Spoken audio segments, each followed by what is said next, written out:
आप लोगों को इक्वेशन ऑफ मोशन अब सिंपल मेथड से बनने लगा होगा, मैथमेटिकल मेथड से, जो हमने आपको पिछले वीडियो में सिखा चुके हैं। तीनों इक्वेशन ऑफ मोशन सिखाए थे और हमने बताया था कि अगला जो वीडियो आएगा वो इंटीग्रेशन मेथड से सॉल्व करना आएगा। देखिए, आपको कोई मेथड सॉल्व कर सकते हो पर आपको तीनों मेथड आनी चाहिए, इसलिए हम ये तीनों मेथड आपको सिखाना चाहते हैं कि आपको हर बॉल को खेलते आना चाहिए, बाउंसर को भी, स्लो बॉल को भी, स्पिन बॉल को भी। तो ऐसे ही आपको ये तीनों मेथड अच्छे से बनने चाहिए। नमस्कार साथियों, मैं सिन्हा सर, फिजिक्स मैथ्स वाले सिन्हा सर यूट्यूब चैनल से आपका स्वागत करता हूँ। अब मैं आपको इंटीग्रेशन मेथड बताना चाहता हूँ। 10th के बाद जब बच्चे 11th में आते हैं तो एक नया मैथ में जुड़ता है टॉपिक इंटीग्रेशन, डिफरेंशिएशन, ये सब। तो एक इंटीग्रेशन होता है जिससे हम इक्वेशन मोशन को सॉल्व करना सीखेंगे। तो बच्चों, जिन्होंने भी हमारे चैनल को सब्सक्राइब नहीं किया, सब्सक्राइब करिए, लाइक करिए, कमेंट करिए, शेयर करिए, क्योंकि आपको फिजिक्स यहाँ पर बहुत आसानी से सिखाया जाता है। तो फिजिक्स सीखने के लिए आप जरूर देखिए ये वीडियो। और एक बात का ध्यान रखिए, ये सब एग्जाम के लिए बहुत जरूरी है। किसी भी एग्जाम के लिए हमको सब मेथड आने चाहिए, वो किसी मेथड से पूछ सकता है, इसलिए आप लोग पूरे मन से ये वीडियो को देखेंगे। ठीक है, अब हम equation of motion integration method solve करते हैं। तो पहले वीडियो में इसका फर्स्ट ही करने वाले हैं। तो फर्स्ट इक्वेशन ऑफ मोशन आप सभी ने को याद हो गए होंगे, क्योंकि अब बताने की जरूरत नहीं है, क्योंकि आप लोगों ने पहले इसको कर चुके हो। अब आपको ये भी पता है कि v क्या होता है, u का क्या होता है, a क्या होता है, t क्या होता है। ये भी नहीं बता पाएंगे क्योंकि आपने सीख चुके हो। ये आप लोग खुद बता लोगे ना? बिल्कुल बता लोगे। ठीक है, final velocity, initial velocity, acceleration, time. अब आपको ये याद रखना है कि equation of motion integration method से कर रहे हैं हम। थोड़ा सा टफ पड़ेगा कि आप लोग तो जानते नहीं हो, उसके लिए मैं कुछ चीजें आपको लिखा देता हूँ शॉर्ट में। ये इंटीग्रेशन का है पर लिख लो फिर भी। यदि कहीं पर dx आता है ऐसा, तो उसकी वैल्यू x हो जाती है। ये इंटीग्रेशन dx की वैल्यू x हो जाती है। ठीक है, dv की वैल्यू v हो जाती है, dt की वैल्यू t हो जाती है। ठीक है, इनके बहुत बड़े फार्मूले हैं, पर हमको अभी इक्वेशन ऑफ मोशन सीखने के लिए कुछ चीजें याद रखनी है। ठीक है, यदि v db होता है तो v स्क्वायर अपॉन 2 हो जाता है। ठीक, और यदि t dt होता है तो t स्क्वायर अपॉन 2 हो जाता है। ठीक, फिर इनकी लिमिट होती है, वो भी बहुत अच्छे से याद रखना है आप। किसकी लिमिट? क्योंकि इंटीग्रेशन कहते हैं लिमिट लगाते हैं। तो s की लिमिट 0 टू s होती है। कितनी होती है? 0 टू s। v की लिमिट होती है u टू v, और टाइम की लिमिट होती है 0 टू t। बस इतना ही आपको याद रखना है, ये इनकी लिमिट याद रखना है। ठीक है, इसको आप राइट डाउन कर लीजिएगा, लिख लेना है इसको बहुत अच्छे से। अब हमको इसको स्टार्ट करते हैं। तो ये स्टार्ट होता है एक्सेलरेशन से, आपको बता चुके हैं। इक्वेशन ऑफ मोशन फर्स्ट को हमेशा एक्सेलरेशन से स्टार्ट करना है। तो फार्मूला ऑफ एक्सेलरेशन, बच्चों घबराना नहीं है कि ये क्या है। ये थोड़ी सी नई चीज है, डरावनी लग रही होगी आपको, लेकिन डरावनी नहीं है। इसको इंटीग्रेशन बोलते हैं, integration with respect to dx। ठीक है, बस इतना ही याद रखना है। फार्मूला क्या था इसका? अब यहाँ पर इंटीग्रेशन वाला फार्मूला लगाना पड़ेगा। मतलब वेलोसिटी का मतलब ये भी होता है dx अपॉन dt, एक्सेलरेशन का मतलब dv अपॉन dt। अब ये कैसे आया? ये आपको हमारा वीडियो देखना पड़ेगा, कौन सा? पहले वाला, जिसमें हमने डिस्प्लेसमेंट, डिस्टेंस, वेलोसिटी, एक्सेलरेशन को समझाया है। उसमें a इक्वल इतना आता है। ठीक है, ये हमने समझा चुके हैं। आप लोग चाहिए पुराना वीडियो देखिए, जरूर मिलेगा। अब हम dt का जो ट्रांसफर कर देते हैं, तो dv इक्वल आ जाएगा कितना? a dt। हिंदी में लिखना तो नहीं है, त्वरण के सूत्र से समझ गए होगे इतना तो। ठीक है, इतना आ गया। अब ये एक लीनियर इक्वेशन जैसे बनता है, इसको हम इक्वेशन फर्स्ट मान लेते हैं। लीनियर बन गया ये। अब हम यहाँ पर लगाएंगे इंटीग्रेशन, इसका इंटीग्रेशन करेंगे। ठीक है, बहुत ध्यान से समझना है आप। लिखेंगे इंटीग्रेशन विथ लिमिट, लिमिट भी लगा देंगे। अब जिसके साथ डी लिखा होता है ना, उसी का इंटीग्रेशन होता है।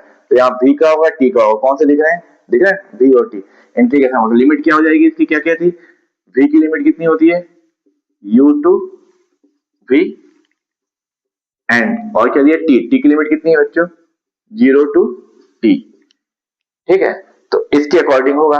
कोई कठिन नहीं है, थोड़ा सा ध्यान लगाना है, ये थोड़ा सा याद करना पड़ेगा। ठीक है ना, थोड़ा सा तो नई चीज आती है, कठिन लगती है ना, पर कठिन नहीं है। थोड़ा बहुत ध्यान से आप देखो। अब लगा दो इंटीग्रेशन। इंटीग्रेशन का मतलब आपको यहाँ इंटीग्रेशन लगाना है, यहाँ भी लगाना है, a को बाहर कर देना है। इसकी लिमिट क्या होती है? देखो ध्यान से, u टू v। इसकी लिमिट कितनी होती है? 0 टू t, ये लिमिट लगाती है। आपको एक चीज याद रखना है कि जब इक्वेशन ऑफ मोशन हम सॉल्व करते हैं तो यू और भी ए और यू इसका इंटीग्रेशन नहीं होता है, बस बाकी सब याद रखना है आपको। ठीक है, तय ए और यू का इंटीग्रेशन नहीं होता है। अब आप इसको ध्यान से देखो, डीवी का क्या होता है, देखो देखो देखो, वी हो जाता है, होता है ना वी, तो डीवी का वी हो गया। बस लिमिट आपको ऐसे लिखना है, यू टू वी। ए भी वैसे ही, dt का देखो क्या हो जाता है, t हो जाता है। लिमिट कितनी आएगी, 0 टू t। अब बच्चों एक बात को आप ध्यान रखना, अब लिमिट अप्लाई करते हैं, थोड़ा सा यही कंफ्यूजन होता है। एक तो ये वैल्यू आपको याद करनी पड़ेगी, अभी इसका पूरा मैथ्स में बहुत सारे फार्मूले जो हम आपको दिखाएंगे धीरे धीरे, लेकिन वो आगे बढ़ने पे अभी हमको इक्वेशन मोशन अभी आ गया है टॉपिक, इसलिए हमको ये करना पड़ेगा, क्योंकि ये बात का है इंटीग्रेशन। ठीक है, पर ये टॉपिक अभी का है, इसलिए हमको ये करना पड़ेगा। तो ये आपको पहले तो ये याद करना है। अब यहाँ पे आपको थोड़ा ध्यान लगाना है। ठीक है, क्या ध्यान लगाना है, समझिए ध्यान से कि क्या करना पड़ेगा आपको। लिमिट पुट करते हैं, जैसे मान लो आपको ऐसा दिया है x 1 2, तो ये x को सब्स्टिट्यूट करें, उसकी जगह पे 2 लिखेंगे और -1 लिखेंगे। ठीक है, मान लो यहाँ a दिया है 3 5, तो पहले a की जगह क्या रखेंगे बच्चों, 5 और फिर 3। पहले अपर लिमिट रखते हैं माइनस लोअर लिमिट, बस यहाँ भी वही करना है आपको। अपर लिमिट कितनी है v, तो v की जगह v पुट कर दिए, माइनस u ये पुट कर दिए, आसान है बिल्कुल। ऐसे ही यहाँ पर भी पहले t की जगह t पुट कर दिए और फिर t की जगह 0, इसको सब्स्टिट्यूट कर देते हैं लिमिट से। ठीक है ना, थोड़ा सा कठिन लगेगा, हमको भी समझ में आ रहा है क्योंकि अभी पहली बार देख रहे हो आप, घबराना नहीं है, लेकिन सब कुछ तो पहली बार ही होता है।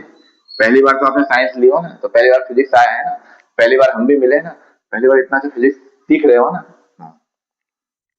इसको ट्रांसफर कर दो, तो u प्लस ए टी, है कोई कठिन, आगे इक्वेशन मोशन फर्स्ट, बिल्कुल आसान तरीके से। बस आपको ये इतने याद रखना है, ये अपने को अभी लगने वाले हैं। ठीक है, तीनों इक्वेशन ऑफ मोशन में, तो शायद आप इसको याद कर लोगे, और ये लिमिट भी याद कर लेना है, तीनों की लिमिट। हाँ, एक चीज का और ध्यान रखना है आपको, ये जो x है ना, ये डिस्प्लेसमेंट को बोलते हैं। ठीक है, डिस्प्लेसमेंट को हम एस तो बोलते हैं, विस्थापन को एस भी बोल सकते हैं, ये विस्थापन ही कहलाता है। इसलिए बच्चों कभी एक्स आ गया तो आप कंफ्यूज नहीं होना, एक्स और एस एक ही होते हैं। ठीक है, वाई भी वही होता है, डिस्प्लेसमेंट है, पर ये पोजीशन अलग रहती है, सिचुएशन अलग रहती है, उस जगह पे होता है, तो इससे आपको घबराने की जरूरत बिल्कुल भी नहीं है। तो आपको equation of motion first integration method से बनने लगा, आप कंफ्यूज नहीं होना कि इंटीग्रेशन से कर रहे हैं, मैथमेटिकल से करेंगे, ग्राफ से भी करेंगे, तो आते हैं एग्जाम में, खासकर 11वीं की परीक्षा में जरूर आते हैं ये, और नाम से आते हैं कि आप ग्राफ मेथड से गति के समीकरण को हल कीजिए। तो फिर ग्राफ मेथड लगाना पड़ेगा ना आपको, थोड़ी सरल वाला लगा दोगे, सभी सरल है, प्रैक्टिस के ऊपर है। तो आप लोग ये सब चीजें बनने लगी होंगी। तो आप लोगों से फिर से एक बार रिक्वेस्ट है कि जिन्होंने चैनल को सब्सक्राइब नहीं किया, सब्सक्राइब करिए। फिजिक्स आपको बहुत आसान बनाने के लिए इसको सब्सक्राइब करना पड़ेगा और देखना पड़ेगा, और वीडियो को बिना स्किप किए देखिए, और 2 बार देखिए, पहली बार कॉन्सेप्ट को क्लियर करने के लिए और सेकेंड बार रिवाइज करने के लिए, और एग्जाम के समय एक बार और देख लीजिएगा। और ये ऐसे वीडियो अपने दोस्तों को भी शेयर करिए, बताइए उन्हें कि यूट्यूब पर एक चैनल आया है जो बहुत अच्छा फिजिक्स पढ़ा रहा है, जहाँ पर आपको फिजिक्स आसानी से सीखने को मिलेगा। ठीक है, धीरे धीरे बढ़ेंगे आगे, कॉम्पिटिशन एग्जाम तक जाएंगे। तो आप लोग इस वीडियो को बहुत ध्यान से देखिए, पढ़िए, समझिए, और हमारे चैनल को लाइक करिए, कमेंट करिए, शेयर करिए, सब्सक्राइब करिए। अगले वीडियो में हम आपको equation of motion second integration method से सिखाएंगे, तब तक आप इनकी प्रैक्टिस जरूर कर लेना है। ठीक है, तो अगले वीडियो तक के लिए सेना सर का नमस्कार।